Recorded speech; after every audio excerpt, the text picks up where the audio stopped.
तो मेरे प्यारे लौंडो, देखो अगर अब तक तुम्हें ये लग रहा था ना कि तुम्हारी ज़िंदगी में सिर्फ तुम्हारी टॉक्सिक जॉब, तुम्हारा टॉक्सिक बॉस, घर में पैसों की तंगी, ज़िंदगी में लोनलीनेस और रिश्तेदारों के ताने, तुम्हारी तकलीफ़ें सिर्फ यहीं तक थी, तुम्हारे दुश्मन सिर्फ यही लोग थे, तो ऐसा नहीं है। क्योंकि ये लिस्ट सब अपडेट होने वाली है।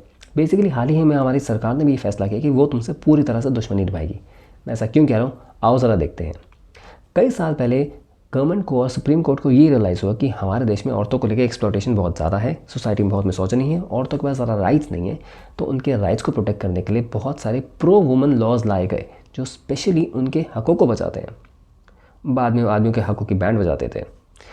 ये लॉज प्रो वुमन से कब एंटी मैन बन गए ये पता ही नहीं चला। ऐसा मैं क्यों बोल रहा हूँ, इस पर ज़रा गौर करते हैं। कुछ ही दिन पहले की बात है कि हमारी गवर्नमेंट ने सिर्फ उत्तराखंड में यूसीसी लॉन्च किया। यूसीसी बेसिकली बहुत पुराना लॉ है, लॉ नहीं एक बिल था जिसके ऊपर कई सालों से पार्लियामेंट में डिस्कशन चल रहा था। ये बिल ये कहता है कि हमारे देश में जितने भी धर्म हैं, रिलीजन्स हैं, उनमें किसी भी मामले को लेकर कोई डिस्क्रिमिनेशन नहीं होगा। हर मुद्दे को इक्वली ट्रीट किया जाएगा सुप्रीम कोर्ट के अंतर्गत। कोई स्पेशल लॉ नहीं, कोई स्पेशल ट्रीटमेंट नहीं, विच इज़ गुड। पर लेकिन इसमें एक धारा ये भी जोड़ दी गई है कि लिव इन रिलेशनशिप में जो लोग जाना चाहते हैं, जो कपल्स लिव इन रिलेशनशिप में रहना चाहते हैं, उनको गवर्नमेंट के पास रजिस्टर कराना पड़ेगा। बेसिकली अगर आप किसी के साथ रहना चाहते हैं तो आपको ये बात गवर्नमेंट को बतानी पड़ेगी। देखो भाई, हमारे देश में ना डेटिंग वैसे भी आसान नहीं है, हम लॉन्डो के लिए तो वैसे भी नहीं, ठीक है। और ऊपर से लिव इन रिलेशनशिप तो वो एक टारगेट है जिसको 90% ऑफ द लॉन्डे अचीव ही नहीं कर पाते हैं। क्योंकि इसके लिए पहले हमें अपना पर्सनल घर चाहिए, वो चाहे किराए का ही क्यों ना हो। उसके बाद अगर हम रिश्तेदार, सोसाइटी और अपने माँ बाप से बच के गलती से किसी लड़की के साथ शिफ्ट हो भी जाते हैं तो सरकार हमें पकड़ लेगी। और अगर गलती से किसी ने सरकार को बताए बिना ये कदम उठा लिया तो उसको 6 महीने की जेल हो जाएगी। जेल मतलब एक दूसरे जेंडर के इंसान के साथ शांति और सुकून से रहने के लिए आपको जेल में डाल दिया जाएगा। Now this is crazy. और बात यहाँ ख़त्म नहीं होती। इसके बाद बात ये भी आती है कि गलती से अगर आपने ये फैसला कर लिया कि आप उस लड़की के साथ खुश नहीं हो, या आप दोनों ने मिलकर फैसला किया कि आप खुश नहीं हो और आप ब्रेकअप करना चाहते हो, तो आपको उस लड़की को मेंटेनेंस भी देना होगा। हर जाना, खर्चा पानी, क्यों पता नहीं। बेसिकली हमारी सरकार ने गर्लफ्रेंड्स को बीवियों का दर्जा दे दिया है। देखो आप ये गेम समझ नहीं रहे हो, ठीक है। माना कुछ लड़कियां अपने बॉयफ्रेंड को अपना पति मान लेती है और उसके लिए करवा चौथ का व्रत भी रखती है, पर इस गेम को इतना सीरियसली नहीं लेना था। गर्लफ्रेंड गर्लफ्रेंड और बीवी बीवी है। और ये क्या हो गया यार, ये हर बात पे आदमियों से पैसे क्यों मांग लिए जाते हैं। तुमने शादी करी तो तुम पैसे दोगे, तुमने गर्लफ्रेंड बनाई तो तुम पैसे दोगे। इसका लॉजिक क्या बनता है, हमारे पास क्या बहुत सारे पैसे हैं? अरे नहीं भाई, नहीं है, बहुत तंगी है पैसों की।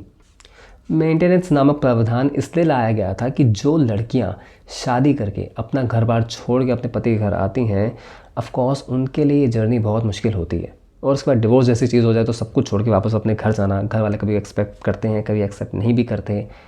इन समस्याओं से बचने के लिए मेंटेनेंस नाम की चीज़ का इजाद किया गया था कि चलो भाई, उन लड़कियों को उनका खर्चा पानी मिलते रहे, वो भी सिर्फ उन लड़कियों के लिए जिनके पास अभी अपना कोई सर्वाइवल का सोर्स नहीं है। पर जो लड़की लिव इन रिलेशनशिप में आ रही हो, तुम ये तो समझ सकते हो भाई वो काफ़ी मॉडर्न है, वो कोई गाँव की गोरी नहीं है, वो एक मॉडर्न लड़की है जो पढ़ी लिखी भी है और अपनी सोच समझ के ही लिव इन रिलेशनशिप में आ रही है। और यहाँ से जाने के बाद उसके पास अपना घर भी है या किसी पीजी में शिफ्ट हो जाएगी, उससे खर्चा देने की क्या ज़रूरत है। ये बात ना मेरे समझ आ रही है, आपके समझ आ रही है तो आप मुझे बताओ।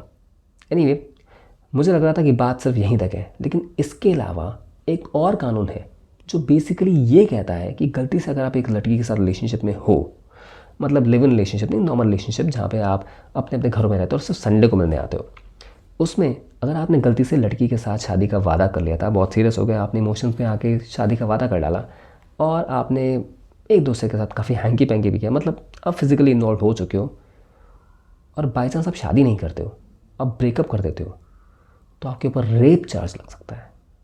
रेप चार्ज और 10 साल की जेल ब्रेकअप करने के लिए। मतलब इससे ज़्यादा क्रेज़ी क्या हो सकता है कि तुमने किसी लड़की से ब्रेकअप किया और तुम्हें 10 साल की जेल हो गई। तो ब्रेकअप भी नहीं करना है बेसिकली। नहीं, पहले तुम रिलेशनशिप में आ ही नहीं पा रहे हैं, वो भी एक बहुत बड़ा टारगेट है, वो ये चीज़ नहीं हो पा रहा था, और गलती से आ गए तो ब्रेकअप नहीं करना है। क्योंकि अगर तुम्हारी गर्लफ्रेंड का दिमाग घूम गया तो भाई वो तुम पे रेप चार्ज लगा देगी और फिर तुम गए, हो गया तुम्हारा, कट गई तुम्हारी जवानी। मेरे पास ना ही शब्द है ना ही हिम्मत, क्योंकि मुझे समझ नहीं आ रहा कि इस तरह के लॉज ला कौन रहा है और इस साला पीआईएल कौन फाइल कर रहा है इन सब चीज़ों के लिए। नहीं, ऐसी पिटीशंस लेके कोर्ट जा कौन रहा है और उनको धक्के मार के बाहर क्यों नहीं निकाल रहा कोई? जजेस इस चीज़ को अप्रूव कैसे कर रहे हैं? मतलब क्या सब हवाई उड़ा के बैठे हुए हैं? ये लॉ नहीं, ये तो आई एम सॉरी टू से दिस, पर ये तो औरतों के लिए पेंशन स्कीम है कि भाई शादी हो या लिव इन रिलेशनशिप, ख़त्म होने के बाद भी आपको पेंशन ज़रूर मिलती रहेगी। ये मजाक चल रहा है और हमारे जजेस इसको अप्रूव कर रहे हैं, वकील ऐसी पिटीशंस लेके कोर्ट जा रहे हैं और हमारे पार्लियामेंटेरियंस, उनको फ़र्क भी नहीं पड़ता है। तो बेसिकली मैं सारे लॉन्डे से इतनी गुजारिश करूँगा कि देखो, बड़े होने के साथ साथ दो चीज़ों पर सबसे ज़्यादा फोकस करो, बहुत सारा पैसा और अच्छे वकीलों से दोस्ती, क्योंकि मुश्किल वक्त में यही काम आने वाला है और कुछ काम नहीं आएगा। और सब मुँह फेर लेंगे, यही दोनों हैं जो तुम्हें बचा सकते हैं, क्योंकि सरकार तो सुनने से रही। अगर आपने इन बातों को डाइजेस्ट कर लिया है और आप ठीक ठाक हो, तो मेरे भाई अपना फ़ोन उठाओ, सोशल मीडिया पे आवाज़ उठाओ या कहीं भी आवाज़ उठाओ, जहाँ तुम बोल सकते हो बोलो। एंड लॉयर्स को चाहिए कि इस चीज़ के अगेंस्ट PIL फाइल करें, पिटीशन फाइल करें, क्योंकि ये लॉज बने ही मिसयूज़ के लिए हैं। ये लॉज अपने आप में ही एक मिसयूज़ हैं, क्योंकि इनके साथ सब यही होगा। और इससे पहले बात जो ऑलरेडी ख़राब है और ख़राब हो जाए, we should start speaking about it before it's too late. This is my message to all of you.